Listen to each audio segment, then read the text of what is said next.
Hello guys, welcome channel Tolsner. നാളെ വിഷുവാണ് guys. അപ്പോൾ നേര് പറഞ്ഞ പോലെ നാളെ വിഷുവാണ് ഗൈസ്. അപ്പോൾ നിങ്ങളെ പോലെ നമ്മളും ഇന്ന് തന്നെ പടക്കമെല്ലാം പൊട്ടിച്ചു തുടങ്ങി. പടക്കമില്ലാതെ എന്ത് വിഷുവല്ലേ? എന്നാലും ഇത്തവണ പൊട്ടുന്ന ഐറ്റംസ് വളരെ കുറച്ച് മേടിച്ചുള്ളൂ കേട്ടോ. നേരിന് പടക്കം പേടിയായതുകൊണ്ട് പൂക്കുറ്റി, കമ്പിത്തിരി, മത്താപ്പ് തുടങ്ങിയ അങ്ങനത്തെ ഐറ്റംസ് ആയിരുന്നു കൂടുതലും മേടിച്ചത് ഇത്തവണ. പടക്കമെല്ലാം പൊട്ടിച്ചു കഴിഞ്ഞാൽ നാളെ വിഷുക്കണി ഒരുക്കാനുള്ള ഐറ്റംസ് എല്ലാം റെഡിയാക്കിക്കൊണ്ടിരിക്കുകയാണ് കേട്ടോ. ഫ്രൂട്ട്സ് ഐറ്റംസ് എല്ലാം ഇതിലിട്ട് വെക്കാന്ന് വെച്ചിട്ട് എടുത്ത് വെച്ചാണ് കേട്ടോ. പിന്നെ ധാന്യങ്ങൾക്കൊന്നും ഒട്ടും കുറവ് വേണ്ടെന്ന് വിചാരിച്ചു, എല്ലാം എടുത്ത് വെച്ചിട്ടുണ്ട്. പിന്നെ വിളക്കെല്ലാം തുടച്ച് സെറ്റാക്കി വെച്ചിട്ടുണ്ട് കേട്ടോ നാളേക്ക് കത്തിക്കാനായിട്ട്. പിന്നെ നാളേക്കുള്ള പടക്കമെല്ലാം റെഡിയാണ് കേട്ടോ. പിന്നെ ഈ ഐറ്റം പൊട്ടിക്കാനാണ് കൂടുതൽ എക്സൈറ്റ്മെന്റ് തോന്നിയത്. അങ്ങനെ നമ്മൾ നാളേക്കുള്ള വിഷുക്കണി ഒരുക്കുമ്പോൾ നേരിട്ടാണെങ്കിൽ അവൾക്ക് പറ്റുന്ന രീതിയിലെല്ലാം നമ്മളെ ഹെൽപ്പ് ചെയ്യുന്നുണ്ടായിരുന്നു. ആളെല്ലാം കുളമാക്കി കൈത്തരുമെന്ന് വിചാരിച്ചെങ്കിലും അങ്ങനെ ഒന്നും ചെയ്തില്ല കേട്ടോ. പറഞ്ഞു കൊടുക്കുന്ന കാര്യങ്ങളെല്ലാം നല്ല അടിപൊളിയായിട്ട് ചെയ്തു ആള്.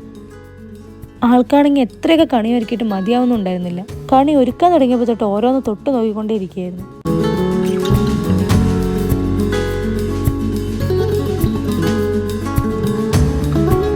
അങ്ങനെ നാളേക്കുള്ള നമ്മുടെ വിഷുക്കണിയെല്ലാം റെഡി ആയി കഴിഞ്ഞു ഗൈസ്. നിങ്ങളും എല്ലാവരും നല്ല അടിപൊളിയായിട്ട് വിഷുക്കണിയെല്ലാം ഒരുക്കിയിട്ടുണ്ടാവും അല്ലേ? ഇങ്ങനെയായിരുന്നു നമ്മൾ ഇത്തവണ കണി ഒരുക്കിയത് കേട്ടോ. അപ്പം നമ്മളിന്ന് കണിയെല്ലാം ഒരുക്കി കഴിഞ്ഞ് നേരത്തെ കിടന്നു. അപ്പോൾ ഇത്രയേ ഉള്ളൂ നമ്മുടെ ഇന്നത്തെ വീഡിയോ. നാളത്തെ വിഷു വിശേഷങ്ങളുമായിട്ട് മറ്റൊരു വീഡിയോയിൽ കാണാം. അപ്പോൾ ബൈ.